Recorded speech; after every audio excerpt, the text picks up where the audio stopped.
dumi, dumi ng ibon. Araw-araw na lang tayo nito, maghuhugas. Kasi ang daming tae ng ibon.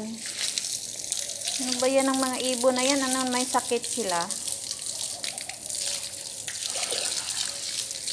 Araw-araw na lang maghugas. Every day, washing hair. Because of the dirty of the ibon is too much of the bird. Ano daw? Dirty of the ibon. Ay, nako. Ang tae ng ibon. Ang dami. Yan. Hindi pa naman makukuha siya, oh. Ano ba yan, oy? Kailangan ko talaga ito walisan.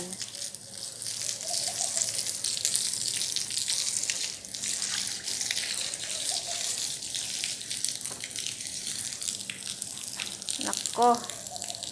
Ang dami.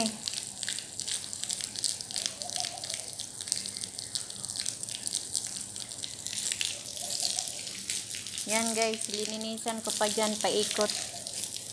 Hanggang dito. Yun, patayin ko na talaga to.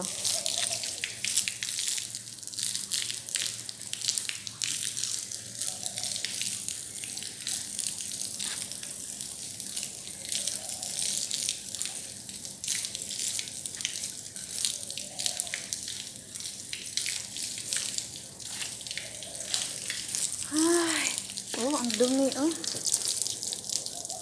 Ang tae talaga, ang dami talagang tae.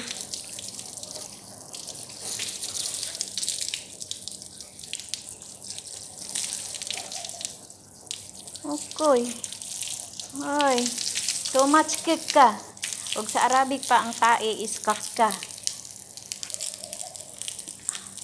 Og sa English, ano yon? Pupo.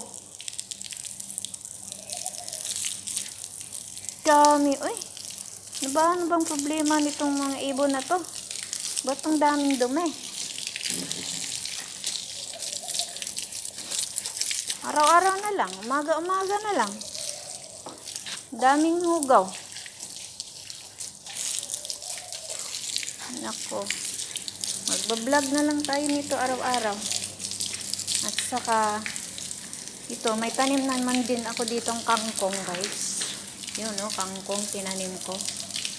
Nabubuhay na siya. Yan.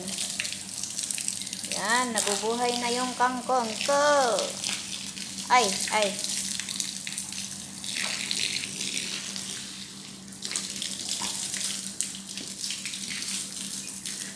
Nanahon na yung kangkong.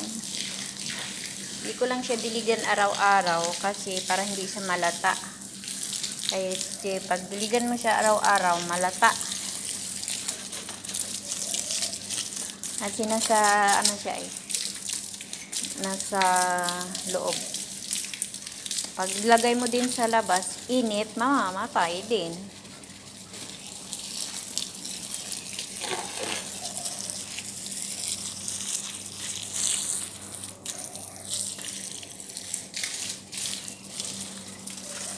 Yun, ha. Hugas tayo, guys. Hugas kasi ang dumi. Ang daming kaka.